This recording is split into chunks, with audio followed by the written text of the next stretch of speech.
5 UI tahun 2018 tentang reaksi redoks. Dari keempat reaksi redoks berikut ini, yang merupakan reaksi disproporsionasi atau autoredoks adalah, nah untuk menjawab soal ini kita harus tahu dulu reaksi disproporsionasi itu apa gitu ya. Nah, reaksi disproporsionasi merupakan reaksi yang salah satu reaktannya itu mengalami reaksi reduksi dan oksidasi sekaligus. Nah, untuk lebih jelasnya kita langsung saja ke jawabannya ya.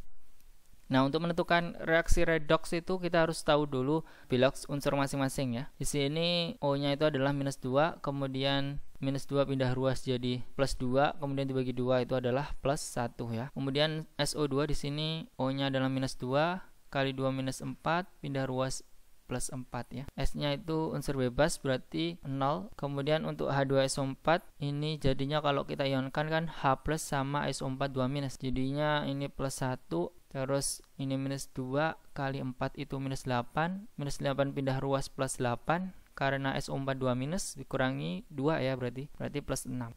Nah, kalau kita lihat biloks yang berubah itu adalah +4 ke 0 ini ya, yaitu S ini. Dan kemudian ada lagi yaitu +4 ke +6. +4 ke 0 menurun biloksnya berarti reaksi reduksi. Kemudian +4 ke +6 naik biloksnya berarti oksidasi ya. Nah, kalau kita lihat salah satu reaktan saja yang mengalami reaksi reduksi dan oksidasi, sehingga reaksi ini adalah reaksi disproporsionasi ya. Berarti nomor 1 ini benar. Kemudian yang kedua, SnCl4. Ini -1 kali 4 -4 pindah ruas +4 ya. Hi berarti hanya +1, I-nya -1. Cl2 berarti ini -1 ya, kali 2 itu +2. I2 unsur bebas itu 0, H-nya itu +1, Cl-nya itu -1. Kemudian kita lihat yang mengalami perubahan biloks di sini adalah Sn ya. Kemudian +4 menjadi +2, reduksi ya. Terus ada lagi yaitu I ya. I di sini adalah -1 ke 0, yaitu naik ya biloksnya berarti oksidasi. Reaksi ini bukan reaksi disproporsionasi ya, karena pada unsurnya itu ada 2 ya yang mengalami reaksi reduksi dan oksidasi. Jadi bukan salah satu yang mengalami reaksi reduksi dan oksidasi, sehingga reaksi ini adalah reaksi redoks biasa, bukan reaksi disproporsionasi. Berarti yang nomor 2 ini salah ya. Terus lanjut ke nomor 3 di sini. Cl2 unsur bebas ya, berarti biloksnya 0. OH- berarti O-nya adalah -2.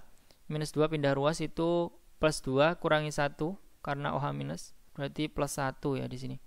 Terus Cl- biloksnya -1, ClO- biloksnya ini -2 untuk O-nya.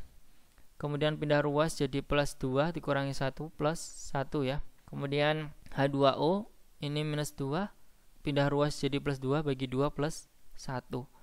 Jika kita lihat biloks yang berubah itu adalah Cl ini ya. Jadi 0 menjadi -1, kemudian 0 menjadi +1 ini ya.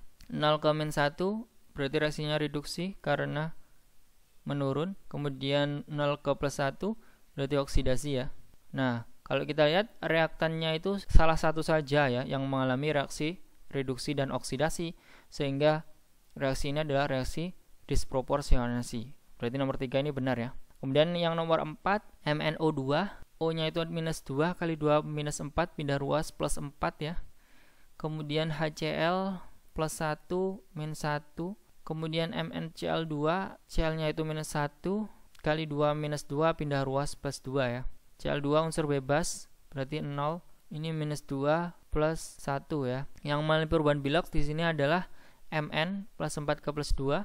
Itu reaksi reduksi. Kemudian ada lagi yaitu Cl ya, yaitu -1 ke 0 berarti reaksi oksidasi. Nah, kalau kita lihat reaktannya di sini ada 2 ya yang berbeda, di mana reaksi reduksi dan oksidasinya itu di 2 unsur yang berbeda. Jadi bukan reaksi disproporsionasi atau autoredoks. Jawaban nomor 4 ini salah ya. Nah, selain reaksi disproporsionasi itu ada lagi yaitu reaksi konproporsionasi. Nah, kalau reaksi konproporsionasi itu salah satu produknya ya yang mengalami reaksi reduksi dan oksidasi. Contohnya yaitu H2S plus SO2 menjadi 3S plus 2H2O. Kalau kita tentukan biloksnya di sini H2S berarti hanya plus 1, plus 1 kali 2 plus 2, pindah ruas minus 2 ya berarti.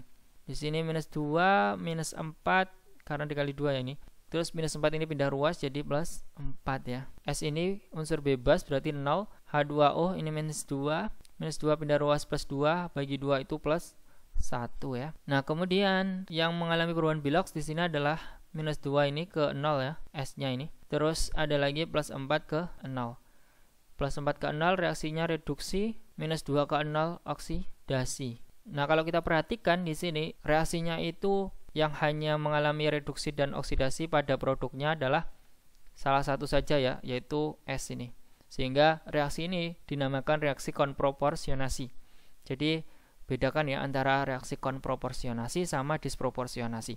Nah, untuk soal ini karena reaksinya disproporsionasi, maka jawaban yang paling tepat itu adalah 1 dan 3. Oke, apabila ada yang ingin didiskusikan, silahkan tinggalkan di kolom komentar. Dan apabila kalian menyukai video ini, mohon di like dan jangan lupa di subscribe. Terima kasih, sampai jumpa.